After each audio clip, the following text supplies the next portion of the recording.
Hello everyone, welcome back to our channel. So in this guide, I'm going to show you how to find your forgotten Gmail password.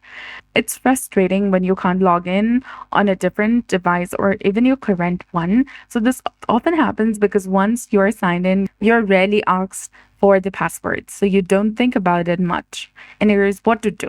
Open your web browser, select the three dots in the top right corner. Now select settings. Here, select autofill and passwords. Then go to Google Password Manager. Scroll down and look for google.com or gmail.com section. Enter your PIN, and you can go ahead and select this eye icon over here to reveal the password of that specific Gmail account, and then you can manually log into your account.